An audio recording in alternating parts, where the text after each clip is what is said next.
ನಿಮ್ಮ ಹಳೆಯ ಚಿನ್ನದ ಒಡವೆನ ಅಧಿಕ ಬೆಲೆಗೆ ಮಾರಬೇಕೆ?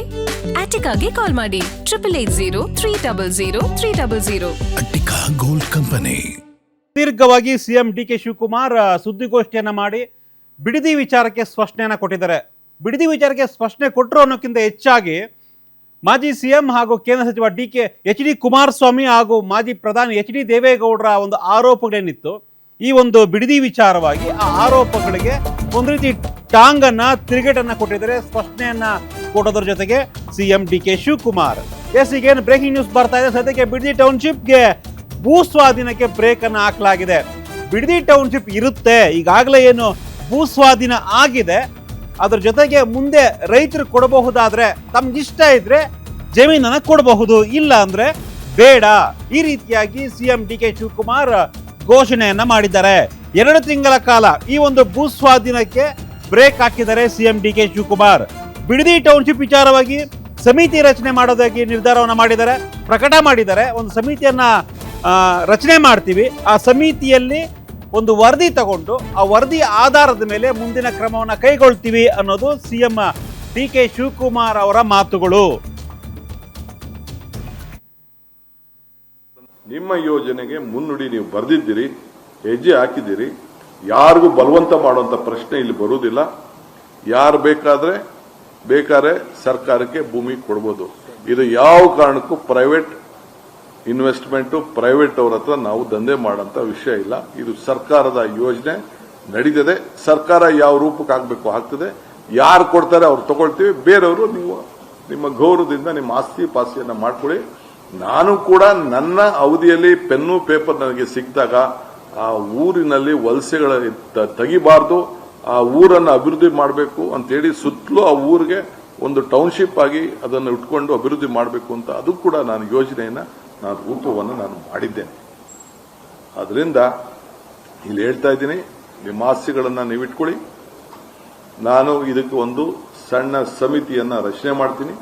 ಒಂದು 2-3 ತಿಂಗಳಲ್ಲಿ ಶಾಸಕರು ಮಾಡಬೇಕು, ಇಲ್ಲ ಅಂತಂದ್ರೆ ಅಧಿಕಾರಿಗಳು ಮಾಡಬೇಕು, ಇಲ್ಲಾಂದ್ರೆ ಜಡ್ಜಸ್ ಯಾರು ಮಾಡಬೇಕು, ಇಲ್ಲ ರಿಟೈರ್ಡ್ ಜಡ್ಜ್ ಮಾಡಬೇಕು ಅನ್ನೋದನ್ನ ನಾನು ನನ್ನ ಸಂಪುಟದ ಸಭೆಯಲ್ಲಿ ನಾನು ಮುಂದಕ್ಕೆ ಚರ್ಚೆ ಮಾಡಿಬಿಟ್ಟು ನಾನು ತೀರ್ಮಾನವನ್ನು ಮಾಡ್ತೇನೆ.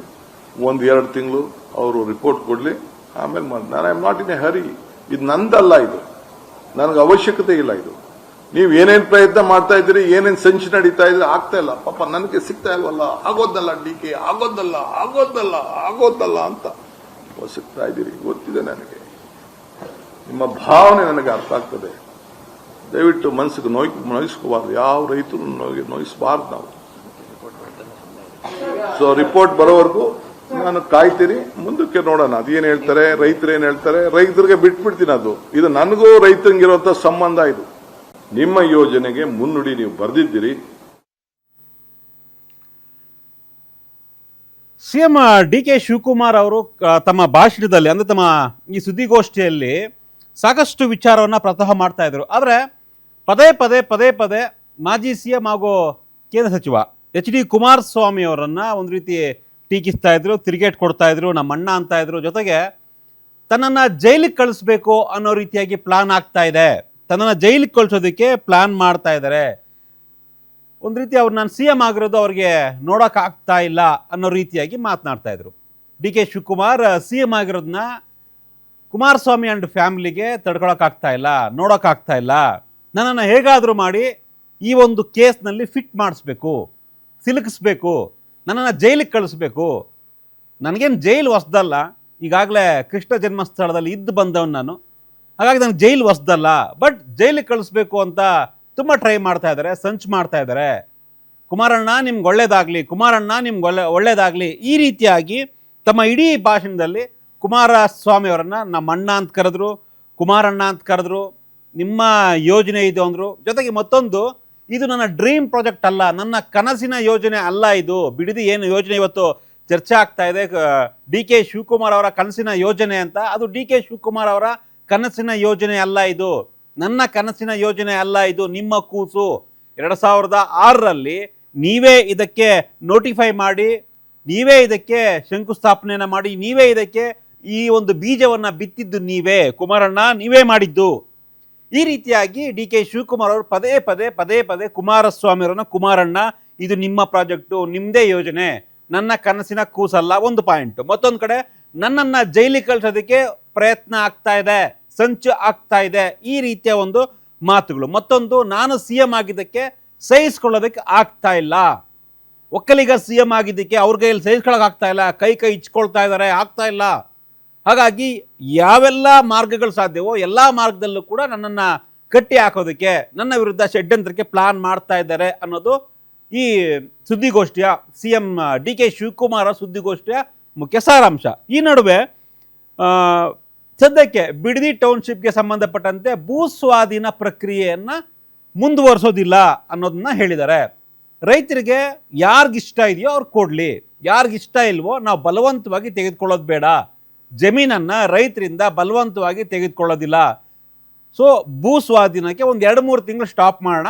ಒಂದು 2-3 ತಿಂಗಳಾದಮೇಲೆ ಅಷ್ಟರ ಒಳಗಾಗಿ ಅಧಿಕಾರಿಗಳು, ಶಾಸಕರು ಹಾಗೂ ನಿವೃತ್ತ ಜಡ್ಜ್ ಈ ಒಂದು ವಿಚಾರವಾಗಿ ಒಂದು ಸಮಿತಿಯನ್ನು ರಚನೆ ಮಾಡ್ತೀವಿ, ಸಚಿವ ಸಂಪುಟದಲ್ಲಿ ಚರ್ಚೆ ಮಾಡಿ ಒಂದು ಸಮಿತಿಯನ್ನು ರಚನೆ ಮಾಡಿ ಅದಾದ ನಂತರ ಏನೆಲ್ಲ ಕ್ರಮವನ್ನು ಕೈಗೊಳ್ಳಬಹುದು ಅನ್ನೋದ್ರ ಬಗ್ಗೆ ಆ ಸಮಿತಿ ಡಿಸೈಡ್ ಮಾಡುತ್ತೆ. ವೆಯ್ಟ್ 2 to 3 months ಅನ್ನೋದನ್ನು ಡಿ ಕೆ ಶಿವಕುಮಾರ್ ಅವರು ಬಹಳ ಸ್ಪಷ್ಟವಾಗಿ ಹೇಳಿದ್ದಾರೆ. ಸೊ ಒಂದಂತೂ ಸತ್ಯ, ಬಿಡದಿ ಪ್ರಾಜೆಕ್ಟನ್ನು ಕೈ ಬಿಡಲ್ಲ. ಬಿಡದಿ ಟೌನ್ಶಿಪ್ ಏನಿದೆ ಆ ಒಂದು ಟೌನ್ಶಿಪ್ ಪ್ರಾಜೆಕ್ಟನ್ನು ಕೈ ಬಿಡಲ್ಲ. ಈಗಾಗಲೇ ಎಷ್ಟು ಎಕರೆ ಭೂಮಿಯನ್ನು ಸ್ವಾಧೀನಪಡಿಸ್ಕೊಂಡಿದ್ದೀವಿ, ಅದರಲ್ಲಿ ಎಷ್ಟರ ಮಟ್ಟಿಗೆ ಮಾಡಬಹುದು ಟೌನ್ಶಿಪ್ಪನ್ನು, ಜೊತೆಗೆ ಮುಂದಿನ ದಿನಗಳಲ್ಲಿ ರೈತರು ಎಷ್ಟು ಕೊಡ್ತಾರೆ, ಯಾರು ಕೊಡದೇ ಇರ್ತಾರೆ. ಸೊ ಯಾರು ಬಲವಂತವಾಗಿ, ಯಾರಲ್ಲೂ ಕೂಡ ಬಲವಂತವಾಗಿ ನಾವು ಜಮೀನನ್ನು ತೆಗೆದುಕೊಳ್ಳೋದಿಲ್ಲ, ರೈತರು ಕೊಟ್ಟರೆ ತಗೊಳ್ತೀವಿ, ಇಲ್ಲ ಅಂದರೆ ನಿಮ್ಮ ಜಮೀನಲ್ಲಿ ನೀವು ಕೃಷಿ ಮಾಡ್ಕೊಳ್ಳಿ. ಇದು CM ಡಿ ಕೆ ಶಿವಕುಮಾರ್ ಸ್ಪಷ್ಟ ಮಾತುಗಳು. ಎಸ್, ನೋಡೋಣ, ಆಲ್ಮೋಸ್ಟ್ ಒಂದು ಅರ್ಧ ಗಂಟೆ ಕಾಲ ಹೆಚ್ಚು ಮಾತನಾಡಿದ್ದಾರೆ CM ಡಿ ಕೆ ಶಿವಕುಮಾರ್.